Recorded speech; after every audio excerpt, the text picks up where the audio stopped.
All right, so we're now on page 3 out of 10. Okay, so government requires and retrofit. These are always fun.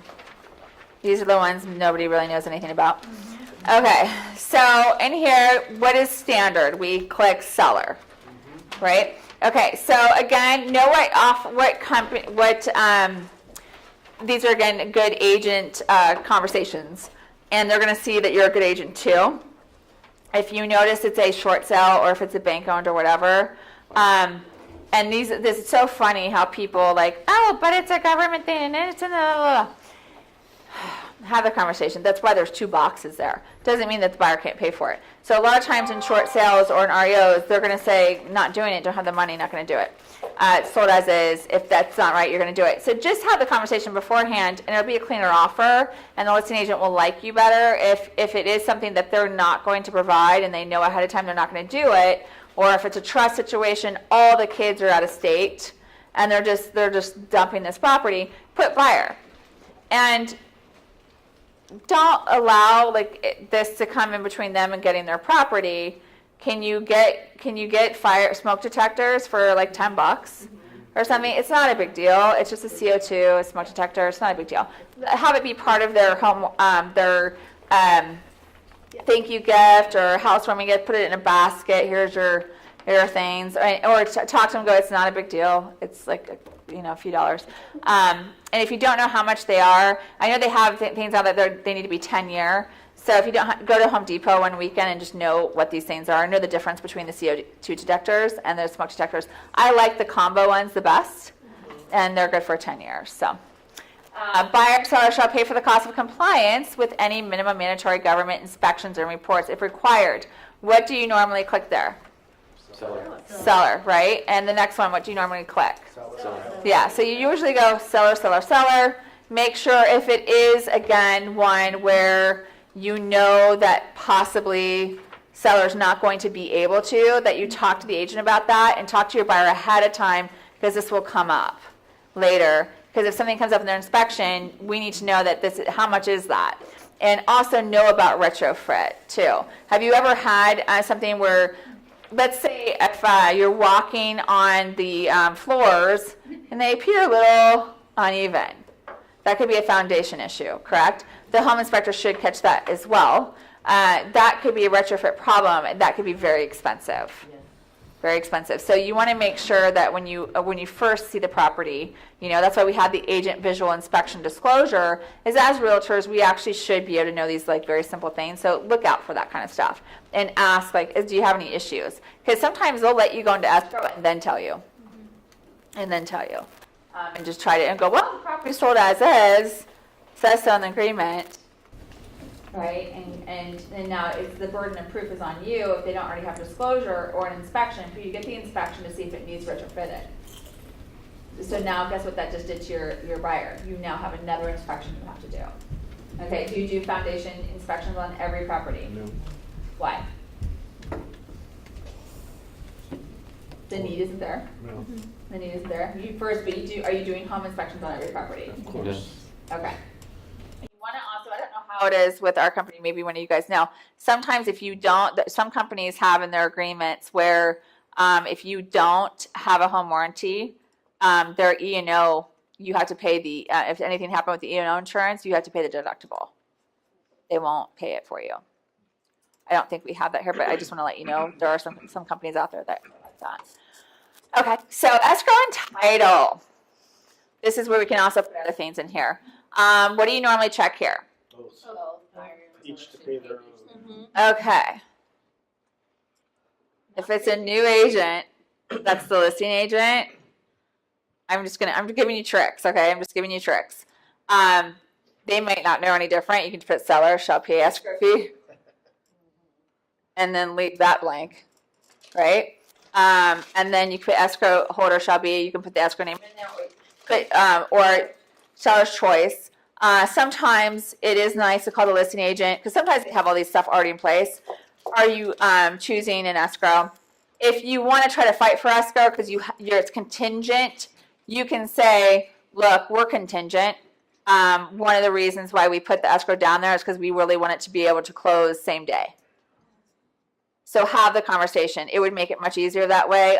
We don't have any wiggle room. Okay, so that is sometimes where you can win that fight.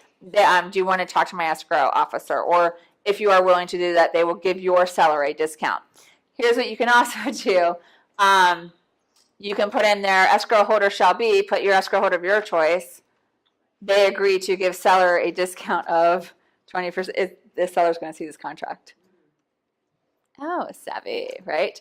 Then you get to put your escrow company that you have a relationship with. However, escrow is a third neutral party. Is a third neutral party.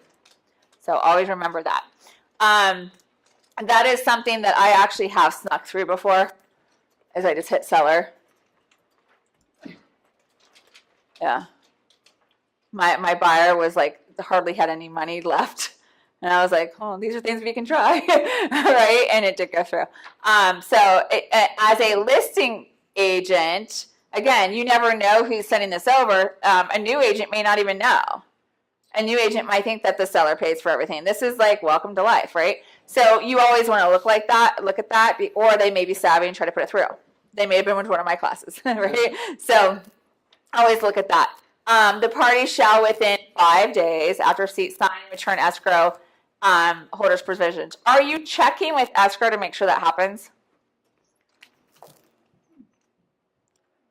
Are you? No? Okay. Do you know you don't really have an escrow until they sign escrow instructions? Correct. But they won't send escrow instructions out until they have the EMD received, correct? They can't hold up escrow instructions. See, that's what I'm It's used to. part of the contract. Yeah. Yeah.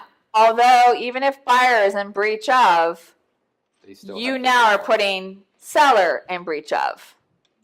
Right? So I've had that happen before where I had to call an escrow company and go, well, we don't have the earnest money deposit. Okay, great. Well, that's something that we have to deal with the buyer and the buyer's agent. However, you're putting me out of contract now as a seller and listing agent, and I don't want to be out of contract. They can be out of contract all day long. We don't participate in their lack of following the contract. Just because one did it wrong doesn't mean we do it wrong. Does that make sense? Okay. So you want to make sure that you don't fall into that. Okay. So owner's title insurance policy. Who pays for that? Seller. Mm-hmm. The seller does, but can I go back to the Mhm. first line, buyer seller shall pay escrow fee?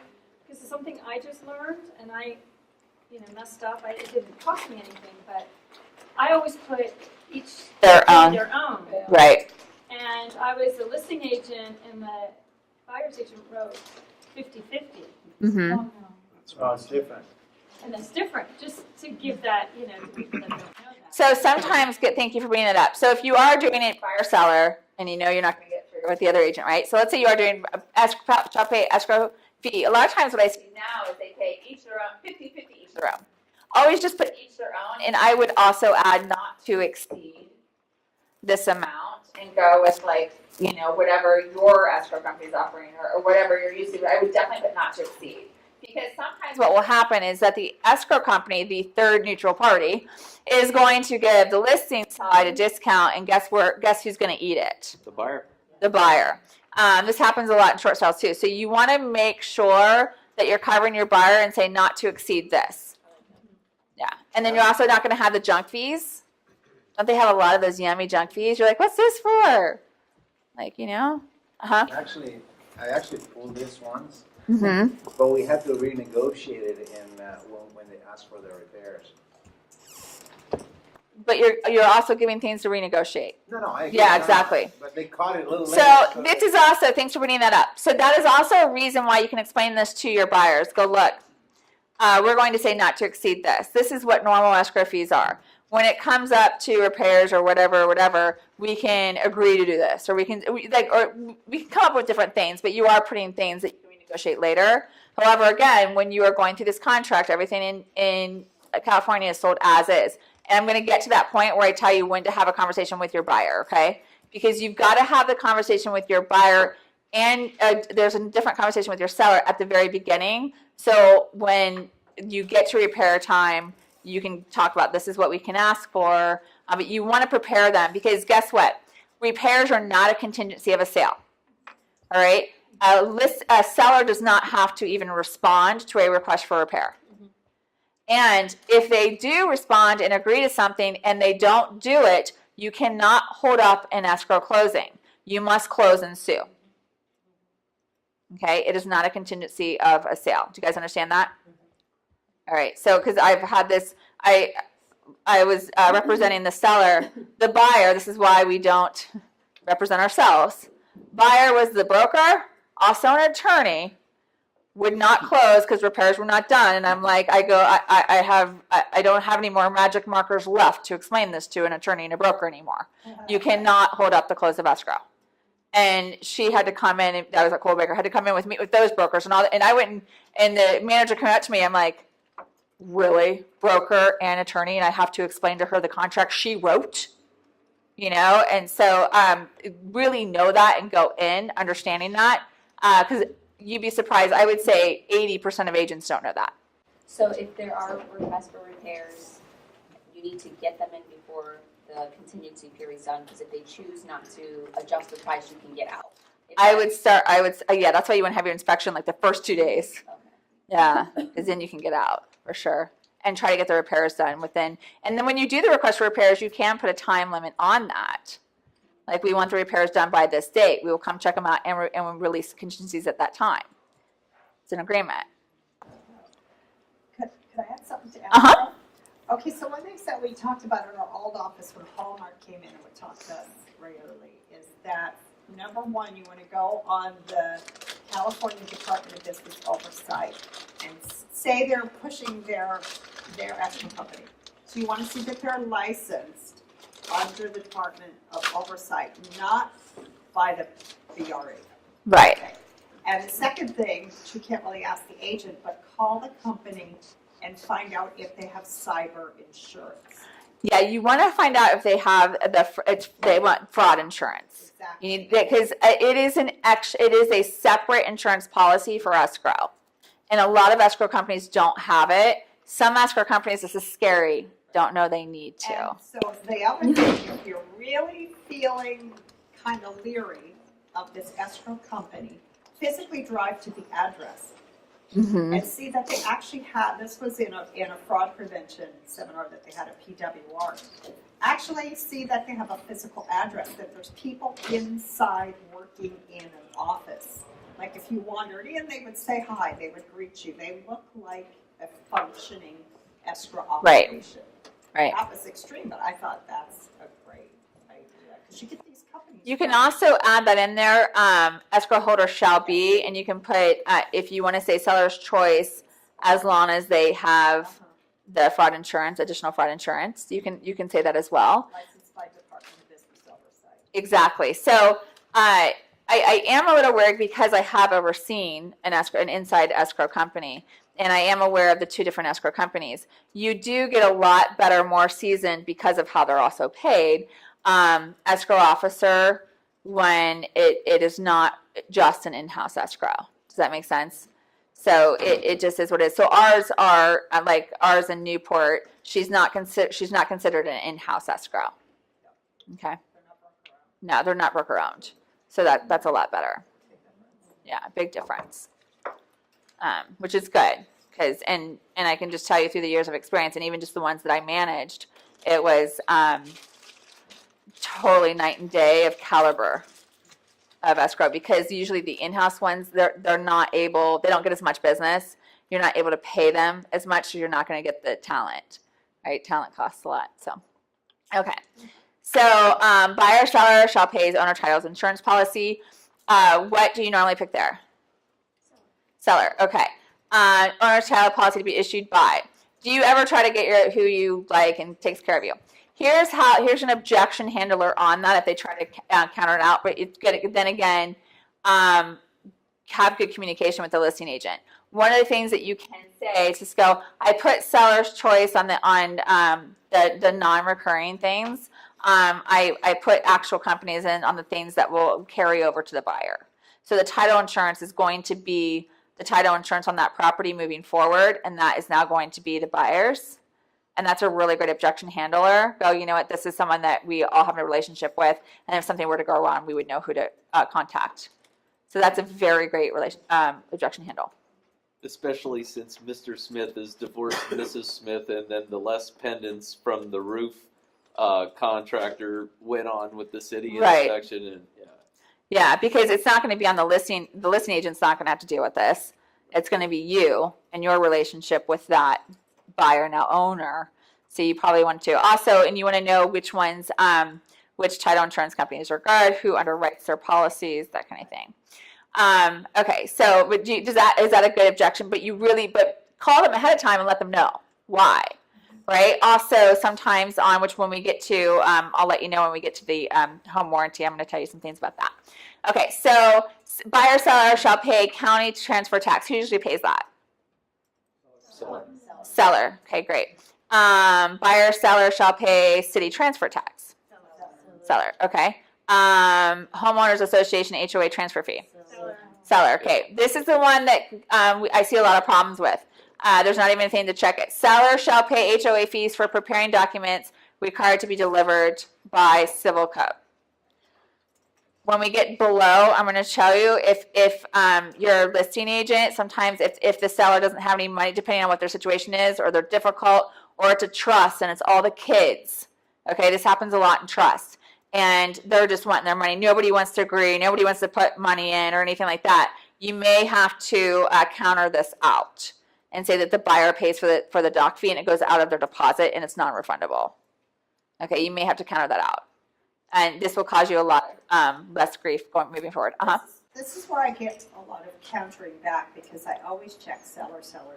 Mm-hmm. Because one time, a client got stuck paying a $3,000 a homeowner's transfer fee. Right? So I was just with seller. And then they call me back and they say, well, we're going to counter that out because there is no city transfer tax or fee. And I said, well. So I'm going to help you. Thank you. I love the universe. Thank you for saying that. Okay. So sometimes you do, if you are the listing agent and it's not in there, you do have to counter it out, say not applicable. What I would do as the buyer's agent, just to help the listing agent, is put if applicable. That's right. Yeah, I always put if applicable because you don't know. Yeah. Why am I taking their word for it when it could cost? And they might not, exactly. The other thing that I would also do with the transfer fee, I usually add, because you always know if there's an HOA, right? But I would add, and any past due fees. That's right. Any past due association dues. Because that becomes an issue as well. If it becomes an issue at the end, go, it's in my contract. You should have known that, agent on the other side. So when they go after commissions, who's going to be on that one? The agent on the other side. Okay. Seller shall pay HOA fees for preparing all documents. That's usually always the seller, right? On some of this stuff, if it's a short sale, the bank usually won't do that. So just know going in, you always ask for it because sometimes they do now. What you want to tell your buyer, just so they're prepared, is that I want to let you know that sometimes the bank will not pay for it. As a listing agent on a short sale, you want to counter out that bank may not pay for certain things. Buyer is responsible for paying for anything bank won't pay for. As a buyer's agent, I counter back, not to exceed this, right? Or I would ask for a credit, seller to credit buyer this amount.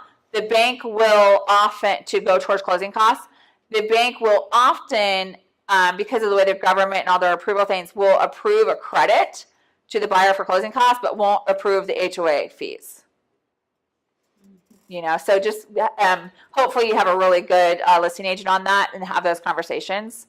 So seller to pay for any private transfer fee. Who normally pays that and what is that? It's the buyer pays the transfer fee. The lifestyle fee, The right? lifestyle, Okay. Talega, as well as, what is it? Ladera. This is another one, by the way, where you could get away with hitting seller and just put if applicable because they don't know what it is. A lot of times, especially if they've never sold in Ladera or Talega, they have no idea. It's 0.25%. It's a transfer fee there. That's when it happened to us. Yeah. It was like, if you put up to a certain dollar amount, that's you need to know, like, let's say if you represent the buyer, you need to know what that is. And you need to tell your buyer, this is what it's going to be. It's a lifestyle fee. And you're going to know what it is, but based on the purchase agreement. Can you afford to pay that? This is the point where you negotiate up to this amount. You can put whatever you want here. Just know that you can get away with it. You can do, if applicable, if it's an agent that doesn't know the area. That's a very easy thing to do. Yeah, very easy thing to do. However, normally it's buyer, and you want to put in there specific though. If I was going to do a Ladera, I put lifestyle enhancement fee of 0.25%. Spell it out. Okay, because you don't want to get stuck paying for something else. Spell that out. If it's said in private remarks on the MLS, Usually buyer to pay, an agent normally will put it in private remarks when it is that, and they should. Buyer to pay lifestyle enhancement fee of 0.25%. If they're a good agent, they're going to know that, and they're going to put that in there. Very rarely do you not see that. I would always put it in the counter, and even if they put it there, I would spell it out in the counter if I was a listing agent. but if you're the buyer's agent, you try to sneak the seller. If you're the buyer's agent, I would just go, boom, if applicable. And the listing agent may not know the difference. They may think it's like a city tax or something. And that's what happened. We were listing in Foothill Ranch. Yeah. And the area specialist who lived in the tract represented the buyer. Uh-huh. And so, of course, and we Savvy. well, in Tuster Ranch, you pay Right. a card transfer fee. It's like $200-300, right? Mhm. It was going to be $3,000. Yep. So, Expensive mistake. Yeah. What happened? well, the seller paid for it. Okay. My partner, you know, let him know we were. Okay. We're gonna go there. So what else can we put in here? Buyer, seller shall pay for it. This is where you can also put in termite. I was just going to say all section 1 from Yeah. 7-2A. Exactly. Seller shall pay for section 1 You can put termite. it in one section though, right? You're not writing it in 3 different. So sometimes I would do both section for termite. I would do provide the report. And then also, because if you don't do that, then you get to provide the report, but they pay for section 1. So you got to be very specific. Okay. So I would say, seller shall pay for section 1. You can also throw in there seller to pay for any safety issues that comes up on the home inspection. Safety, because there's a separate safety one. That would work in 2007. Or number 9, seller to pay for buyer's closing costs not to exceed. Yep. Another place to put it. Another place to put it. That's usually where I have it. Number 9. And that's a great place to put it because it's right before the Home warranty. home warranty, and that's what they're again, the way that they're going to go instantly to that. They're going to the home warranty. So seller to pay for the cost not to exceed home warranty. I always hit the upgraded. What are other things that you always add on that? Top tier plan. Washer, dryer, refrigerator, value plus enhanced. And pool. Right? So if it has an air conditioner, you want to add the air conditioner. Pool spa, right? You can do a permanent upgrade. I always do the permanent upgrade. Yeah, code and permanent upgrade. You also want to do washer, dryer, and refrigerator. Here's the deal. Even if the washer and dryer and refrigerator are not included, okay, because it's going to cover the one that they bring in. That's where people kind of get confused. Make sure you do that. Okay. Yeah, washer, dryer, refrigerator. They're not standard on a contract. So depending on the size of the home, I always put it pretty high, but also maybe know how much the contracts are. So some you put up with $650. I usually go like $800, and the agent's going to know whether it's that or not. But I'm covered. I'm covered. So and then issued by. So if I were representing the buyer, I would give them the options. But I usually try to pick the one that I think would be the best for the buyer or the buyer picks, right? As a listing agent, you can counter this out, and let me tell you why. Because if like our home warranty person came in and spoke, so on a listing, you should actually have a home warranty in place already. So I counted out. I'm like seller choices of all services, including home warranty, as already in place. And the reason why too is because I want to, like when we have a repair request, I'm going to call the home warranty and do the $65 fee, right? instead of all those things. So we always do that. And that's just another thing too, where if you, as a buyer's agent though, I'd be like, okay, great, you pay for the seller's policy and the buyer's policy, but that seller's policy ends at this, when this closes, they're choosing what's going to follow with them on the property because that's the one that they want to continue to renew year after year. So that's an objection. I'm going to give you objection handlers for the agent as well. Usually home warranty isn't something that you have to fight about. Unless you're going up against me. As a listing agent, I'm going to fight for my home warranty person all day long because she gives my office lunch or something, right? So see what you get for Subway. Or buyer waives the purchase of a home warranty plan. Investors do that a lot when they're going to flip. Even when investors do that, if the seller's going to pay for it, I'm like, why would you do that? Like, what if you're going to flip it, but do you want to buy a new water heater? And what if it goes out in the process of upgrading this house? It's $65 rather than $1,500, right? So I don't recommend it. Sometimes they will waive it. It just is what it is. I mean, if the seller's going to pay for it, why would you waive it? It just doesn't make sense to me. It's extra protection. So they can, though, if they want. And there's also another addendum for that if they're waiving things. Okay, items to include and exclude from sale. This is all new as well for the seasons people. Make sure you're checking this. All stoves. Why do we say all stoves? So they don't take the range. Right? This happens a lot. Except, what if they had like, they had a little casita and they had if you know ahead of time, maybe they have an antique one in there or a college kid bought something, you need to put that down. Otherwise, it's going to be all stoves, okay? So when you're the listing agent, you need to look at this. You must make sure you see this as a listing agent and know if they're going to include this stuff or not. All refrigerators.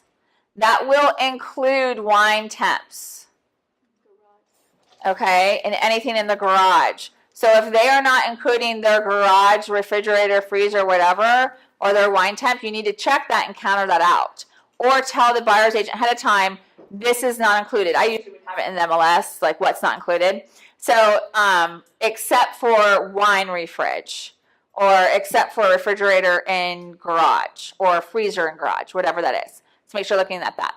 All washer and dryers. By the way, as buyer's agent, I check everything. Oh, yeah. Check it all. And even if they have their own refrigerator and the washer dryer, what if they're going to remodel? They're going to probably be using those while they wait for their new stuff.